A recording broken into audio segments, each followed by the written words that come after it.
Welcome to the Someone Somewhere podcast. It's Tuesday, December 19th, and I'm your host, Nicole. This is episode 13. When I started charting my menstrual cycle and I learned that one of the 3 basic fertility signs is cervical fluid, I felt a little betrayed. Up until that point, I had only known what we call vaginal discharge is, and I only knew that it was a normal occurrence and what abnormal was supposed to look or feel like, and that was supposed to represent an infection. But to put myself in the mindset from before I was charting, I went and Googled vaginal discharge, and one of the links I found was from a health website interviewing a gynecologist.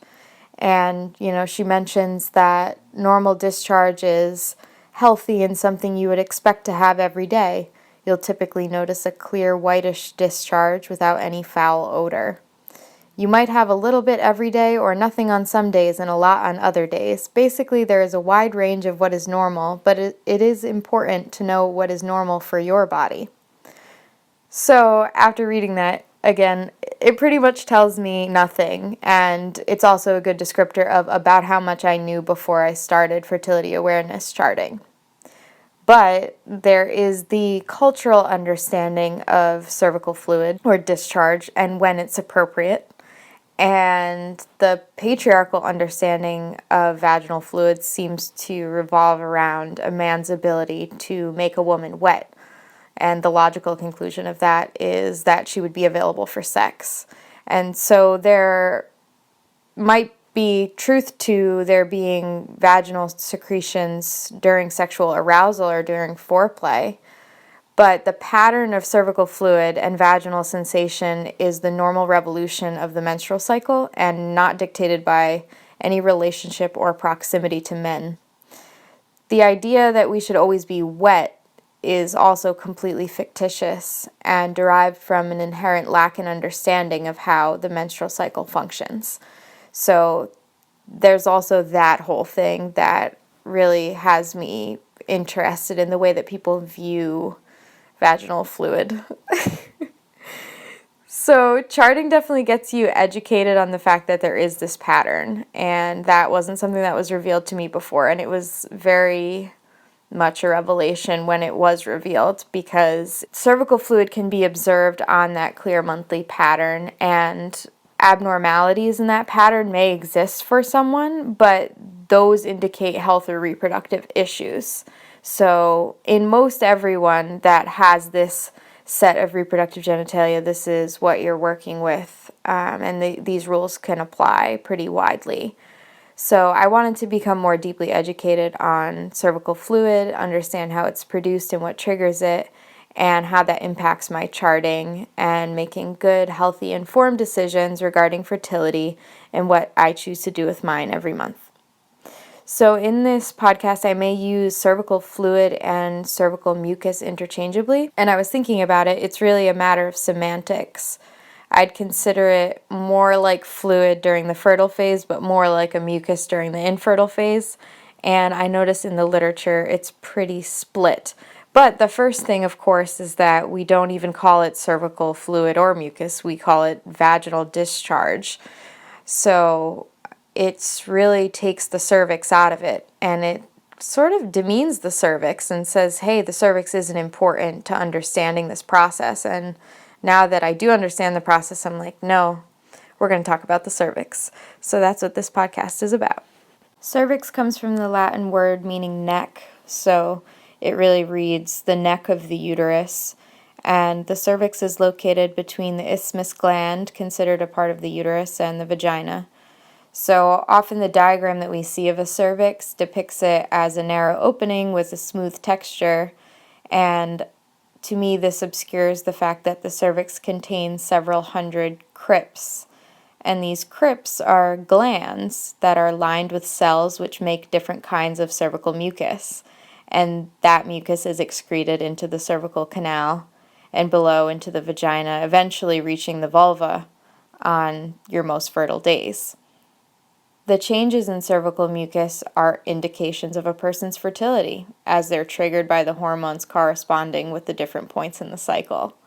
So when you take a look at a hormone chart in a typical menstrual cycle, you can understand that there's a link between body temperature and progesterone. If you follow the line of progesterone, it will look very similar to if you took your waking temperature every day during a normal cycle.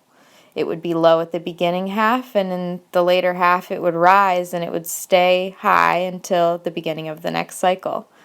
So in the same way that you can observe that with waking temperature, there's a link between estrogen and fertile quality fluid.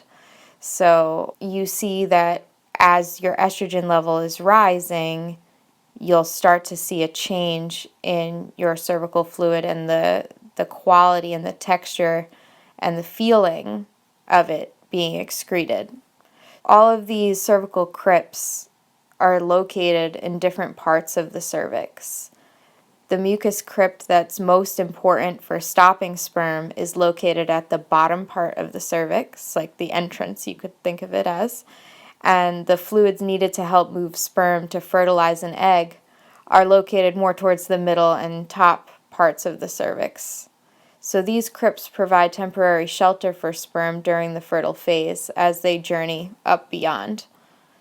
The cervix has 4 main types of crypts that are denoted by a letter, G, L, S, and P, and each of these produces a different kind of mucus that is important to the reproductive function, and also have an importance for daily understanding of whether or not you're fertile or infertile. The main components of cervical mucus produced by these secreting glands contains mucus molecules, water, and other chemical compounds such as enzymes and proteins. There are also pockets in the vagina, which is also very revolutionary because I love pockets. But I digress. Pockets of Shaw are located at the bottom of your vaginal recess, and they are there to help absorb water and contribute to the way a person may experience vaginal sensations.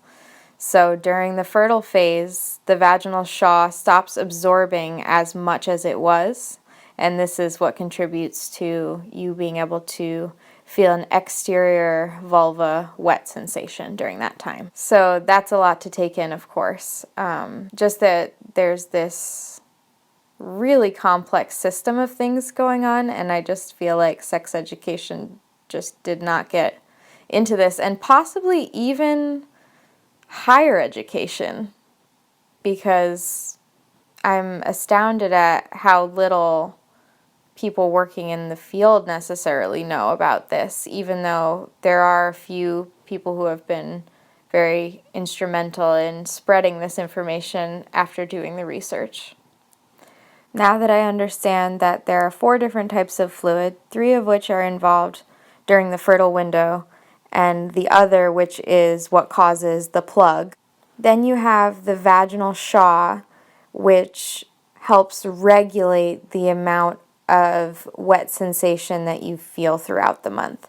So the days that you are dry, it's not that the inside of your vagina is dry, it's that your vaginal Shaw is doing a good job of collecting it before it would be exiting you. So it's a pretty amazing little cycle going on in there, keeping you healthy and producing good white blood cells and everything being in balance. The cervical crypts produce 4 different types of mucus, so I'm quickly going to describe the 4 of them because they actually look different and feel different and are made of different things. First would be the G mucus, and it has a high viscosity, meaning it's very thick, and it forms an impenetrable plug, meaning sperm cannot get through physically. It has no crystallization under a microscope, and instead it looks like lots of dots, lots of little cells. The nuclei of the cells can be seen, and it's part of the immune system. So these cells are mostly white blood cells, and they protect the reproductive system from infection. It also closes the cervix for most of the cycle, so the sperm just cannot enter, and that ensures infertility during those times. The G crypts are located in the lowest part of the cervix, so that is where the plug is formed from. The second mucus is L mucus, And this is a medium viscosity, a fluid that comes from the middle crypts in the length of the cervical canal. When it dries under a microscope, it forms crystals in a fern-like pattern. So it looks like leaves that are protruding off of a main stem, but at 90-degree angles. The purpose of L mucus, what it is observed as doing, is it attracts malformed sperm or slow movers, and it stops them from continuing their journey. So it has a specific function different from the G mucus. And I just think there's something so amazing about that we have a particular crypt in our cervix that's giving off these fluids that are made to protect us and make sure that we have the healthiest pregnancy. It would work on filtering out sperm that were not as healthy. So we have all these natural barriers. It's really an amazing thing. The third fluid is the S fluid, and it has a low viscosity, so it's very slippery. It comes from the upper crypts of the cervix, and under a microscope it appears as parallel vertical needles.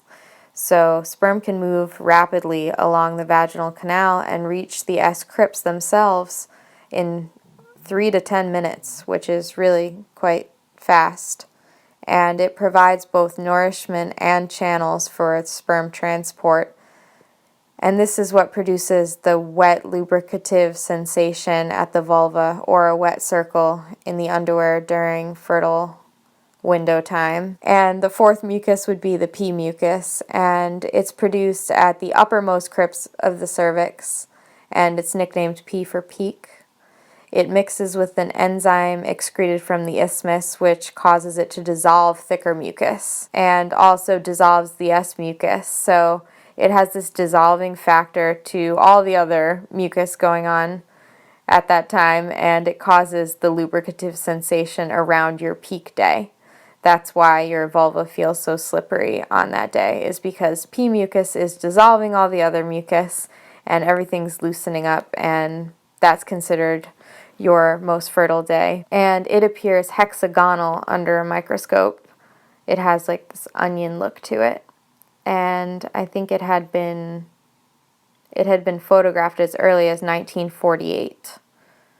And I'm a photographer, so that's also very interesting. The history of scientific photography. I could definitely learn more about that. Some other history about the early work around cervical fluid is that, well, first, that the cervix was documented anatomically over 2,000 years ago by Hippocrates, and people have understood through midwifery and childbirth that the cervix is the entrance to life, and it's a powerful, definitely understood as a powerful thing for a really long time across many cultures. But the work around cervical fluid as an indicator of fertility was mainly done by two Australian scientists, John and Evelyn Billings, who in 1968 identified that there were at least two different viscosities of fluid. And they continued their research into the 70s, worked with other researchers, conducted several studies, and had continued to find other kinds of fluid and understand what exactly that fluid did, whether it was aiding in sperm survival or not. And then in 1972, the World Health Organization released a paper about cervical mucus and human reproduction, where they drew off of the scientists' work and confirmed that it was in fact an indicator of fertility. And these researchers went on into the 90s studying all different things, including, how fast sperm could reach the cervix, and their work is really interesting. So I would definitely take a look at it. It has been studied in many other countries, I think more than it has been studied in the United States, and that has its own reasonings. Now that we understand the basic biology and the functions of what's going on, I wanted to talk about fertility awareness and charting your mucus pattern and understanding how this is connected to your hormones and what's triggering everything, and also how to manage your fertility by reading the signs themselves. Because this, I feel like, is something, in terms of the 3 signs, the chart is like, it's a chart. Hello, we got it. The mucus is different for everybody. Everybody has their own pattern. So talking about textures and sites and the way that it feels in your fingers and the way that it feels falling out of you, it's all like, it really is individualized, and we have to talk about the commonalities and also the differences in our experiences of this. So it's definitely a little harder to read. So I thought talking about it in terms of understanding what exactly is going on with the mucus and the crypts and the differences is helpful for demasking exactly what is going on. So at 6 days before what you would call your peak day of ovulation, your estrogen levels are low. Your cervix is narrow and it's closed because there's a presence of G mucus at that time. Sperm are kept out of the vagina, and survival time is short because the vagina has these white blood cells that are just murking all the sperm. So you feel dry or very slight discharge, which you would mark in your chart. And this is what you would call a basic infertile pattern. It means as you come off of bleeding, in the days or weeks after that, you're going to be looking for a change in fluid. So, depending on the health of the person, this could be a few days or it could be a longer time. The follicular phase, the first half of the menstrual cycle, is very variable depending on whether someone has PCOS or if they're going through a period of stress or if they are taking other medications. There's a whole host of reasons. So, when you're paying attention to fluid, you want to pay attention to how long you are dry before you become wet at the vulva. At 5 days before peak day is when estrogen begins to rise, and this is also called the point of change or where your fertility begins. The P mucus from the upper crypts liquefies the thick G mucus that has been plugged up, and mixed with some L mucus, it starts to leave the cervix. Sperm can now enter. The vulva is no longer dry. This is where you might start to see that thicker mucus in your underwear. Days 4 to day 1 before peak day is where you really start to see this transition. So L mucus, which corresponds to a slight rise in estrogen, and then S mucus, which is responding to a really high increased rise in estrogen. And that's what's making the vulva really lubricative, and the mucus observed is very wet during your fertile window. So you may see what a lot of fertility books call the strings of stretchy mucus, that raw egg white that you see maybe in the fertility apps, is referring to this stringy mucus that could be picked up in the hand and observed and stretch 1 inch between the fingers. So you can also maybe see it while you're urinating. It may fall out of you and it's not soluble in water, so you would be able to see it almost like a marble or a string with a heavy blob on the end that's not dissolving in the water. This cervical fluid indicates fertility, and as described before, the P mucus appears again on the peak day, which will dissolve the L and S mucus and again leave a really slippery sensation at the vulva. So all of these sensations indicate the height of fertility, whether you're observing the stretchy fluid or you're observing the super slippery fluid. If you're observing the fluid and a few days ago you were completely dry, what I'm telling you is that you're fertile at that time. And it's a pretty interesting thing to know the science behind it, that there are these different crypts that are interacting with your body and with you and that you've always experienced. I find it to be super fascinating. So peak day itself is when the estrogen begins to drop. So it goes through this really rapid rise and then it comes back down. And these conditions are favorable for the fastest and most high quality sperm. So progesterone begins to rise, the vulva is slippery, and this is the most fertile that you'll be for the entire cycle. And this determination can be made the following day when you should feel the drying up. You should recognize a change in the vaginal sensation, and this is again where you want to be marking in your chart. So during the fertile time, you have to pay attention to how it feels and write that down. And when you feel the change is when you can identify that the days previous and the day previous itself would be your peak day that you just had fertile quality cervical fluid. And fertility is occurring on a cycle, so everything is constantly in transition. Think seasons, think lunar events. Things are on a cycle and they're going around. It's the same way. So it's not like you turn a switch on and off, I'm fertile or I'm infertile. Over the next 3 days beyond your peak day is when your G mucus will begin to reform in the lower crypts. So your fertility will begin to wane. The channels in your fluid for the sperm transport are diminished in number over these 3 days. But of course, understand that ovulation may occur 1 to 2 days beyond your peak observation day.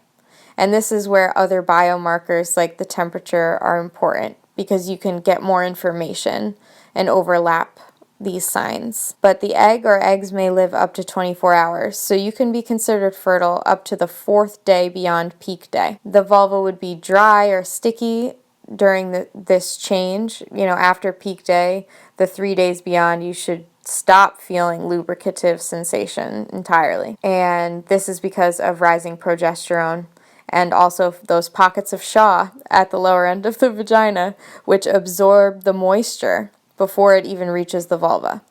So your mucus plug is beginning to form up again, and your vaginal Shaw is starting to reabsorb water, and you can still consider these 3 days beyond the peak observation day of fluid to be fertile days. Again, with combining methods, the basal body temperature can tell you a lot about whether you have ovulated. But mucus can tell you when you are fertile in the moment, like right then and there, how you're doing. The 4th day beyond peak day to the following menstruation, a person would be considered infertile during that time because the cervix is closed by the presence of the G mucus. So this is what a typical cervical fluid cycle, this is the other 3/4 of the menstrual cycle that nobody talks about. But there's a whole cycle of fluid that's going on during the rest of it too. And that's the basic pattern as you are charting in terms of fertility. So when you're infertile, you're really infertile, and you're really infertile for most of the time.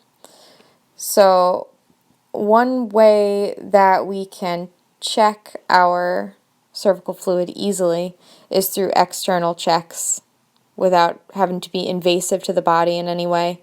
And so you can make those checks at the vulva through either wiping towards your perineum and checking your tissue and observing what is on it or lack thereof, or observing your underwear, or doing both and marking in your charts some sort of tagging system where you're tagging whether you're wet or dry and whether it's solid like white strips in your underwear or wet like a circle in your underwear, or observing the tissue and seeing the egg white fluid, being able to pick it up right off of the tissue and let it stretch in your fingers. Those are all external cervical fluid checks that can be done relatively easily. There's also the external check that is intuition. So if you're walking around and you can feel it coming out of you, even though you might not be able to stick your hand in your pants and observe it, you are observing it. So mark that down that you felt that sensation. There's also internal checks. So that would mean inserting your fingers into the vagina, feeling around for the cervix, and feeling with 2 fingers sort of scooping out the cervical mucus at the cervix. And I just did this recently. It is there sort of before it falls, after you've been sleeping. If you do it towards the morning before you've really stood up, it's right at the entrance and you can grab it and pick it up and look at it. So the last thing that I want to talk about is coming off of the pill and what that means for cervical fluid, because the research didn't make me feel good. It didn't make me feel good. So I'm just going to share with you what I found. It may be harder for people who are transitioning off of the pill to identify their mucus pattern, and that could be for a variety of reasons. The pill and or other types of birth control devices that are invasive, because there are many different kinds at this point, they all have the potential to damage the crypts that produce fertile quality cervical fluid. For most people over time, these crypts will recover and begin to experience the full cervical fluid pattern again. But I have read some doctors that believe that it could have lasting or permanent effects depending on which device was used and for how long.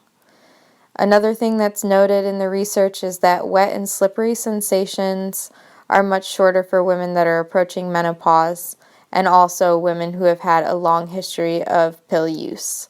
So women coming off the pill may have confusing cervical fluid patterns for an extended period of time. And what we would hope through maybe herbalism or lifestyle changes or diet or meditation or a combination of these things, you could work to heal yourself and do other restorative practices. But that is definitely something that has a real and lasting effect on fertility, because cervical fluid is very important when you do want to become pregnant. So unless you are consenting to understanding that it may permanently atrophy these crypts that produce cervical fluid that is of good quality, I think it's something to definitely consider. Another thing that is noted in the research is the role of the vagina in the process of fertility. History of pill use during adolescence can contribute to the maturation of the pockets of Shaw being atrophied. So there may be functionalities associated with the pockets of Shaw in an adult person that are not working as well as they should be because they have been affected by this use early on. Complications arising from the use of the pill are frequent. Infertility after its use for 7 to 15 years is considered a serious problem. So S-crypts, which are also nicknamed because they are sperm transferal crypts, they are very sensitive to normal and cyclical stimulation by natural estrogens, and the pill, which is a xenoestrogen, causes atrophy of these crypts. So fertility is impaired since the movement of sperm cells up the canal is reduced, and treatment for this is considered to be difficult. Interestingly, the research also indicates that pregnancy rejuvenates the cervix. It could even rejuvenate the cervix by 2 to 3 years, meaning that if you have a healthy pregnancy, your cervix sort of rejuvenates in time. For each year the pill is taken, the cervix can be seen as aging by an extra year, so 2 times as fast. Furthermore, the research indicates that if someone takes the pill for 10 to 15 years and then ceases taking it in order to achieve pregnancy, they may encounter some difficulties. Studies have indicated that the number of S-crypts are very few after long-term pill use, and the cervical canal is also very narrow. In regards to the use of IUDs as a form of contraception and how they interact with the cervix, the main issue is that they could impinge into a cervical wall crypt and gradually be forced through the wall, entering the vagina. And many times this is what results in the method failure of the IUD and causes an unintended pregnancy. Much less commonly, but has been reported as well, is an IUD puncturing the body and actually causing a fistula. So regardless of whatever person's choice in birth control, whether it's a device or a pharmaceutical or choosing to use fertility awareness, I do think it's really important that we understand that the cervix is an active organ. Its regulation is very precise. All of the crypts and what their specific functions are, you can tell that this is actually a very complex process that is very obscured from us who have these reproductive organs. This is not ever explained to us. For instance, we don't even talk about the fluid as where it comes from. We just call it vaginal discharge because it's this discharge that is secreted seemingly from the vagina, but again, it's not secreted from the vagina. It moves through the vagina, but it's secreted from the cervix. And things like that where it's just the education is just far enough to obscure us from what we know about ourselves, literally through observation. This is the process of charting cervical fluid is a process of observation, daily diagnostics, and anyone can learn that, and you don't need to read a book to learn that. That's information that I can orally disseminate to you, and that's basically what I'm trying to do here, is to just bring awareness to the fact that the cervix is really what's running the show as far as fertility. And I find that highly ironic because we constantly talk about ejaculate and semen, and it's considered the end of the sexual process under patriarchy. And it is really, if you look at TV and movies, it's depicted as the central goal of the process of sex is to produce the outcome of ejaculate. But of course, fertility cannot happen without cervical fluid, and cervical fluid has to be at the right moment in order for fertility to take place. Otherwise, the ejaculate literally just gets eaten up by white blood cells, and it's useless. So it just goes to show that on the one hand, we know all about semen, ejaculate, it's part of our culture. It's considered the mainstay of what it is to have sex. And then you have cervical fluid, which is called vaginal discharge. It's this discharge. Some people get it, some people don't. It has no pattern. It's completely random. Figure it out. And that's a cultural process. So I think that if we're going to demystify periods and we're going to talk positively about periods, it makes perfect sense to also talk positively about cervical fluid and to name it for what it is and call it what it is and be true to the cervix itself. And similarly, I just hate the word discharge. It just sounds like it's not supposed to be coming out of me. Something about the word itself having such a deep negative connotation. Discharge? Like, discharge doesn't sound sexy. Discharge doesn't sound like something that I want coming out of me. Like, I mean, that's why we kind of nicknamed it cum, because who wants to be like, oh, baby, my discharge? Like, discharge just sounds super clinical and gross. Like, and I suppose mucus could have that effect too. So maybe not. But cervical fluid to me at least is true to form. Whereas discharge seems like this thing that happens to you, not this thing that you are in control of or in charge of. And I would rather shift to the latter way of thinking. And the last point I want to make about the cervix is that we can't consent to what we don't know. In my opinion, if we aren't being educated properly about how our bodies work or how our partner's bodies work, then we aren't able to make informed choices about our fertility and whether you want to activate that part of your life or not. The whole point of fertility awareness is to maximize the autonomy and the choices that you get to make as a person that experiences a fertile life.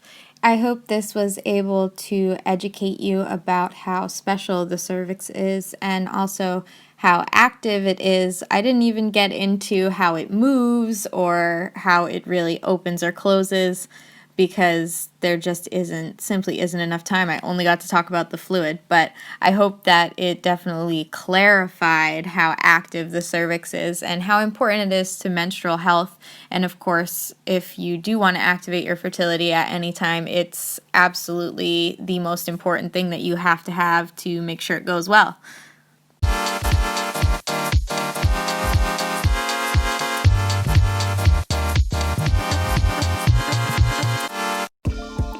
Thanks for listening. If you like the show, share it with someone. This concludes episode 13 of the Someone Somewhere podcast. Be well.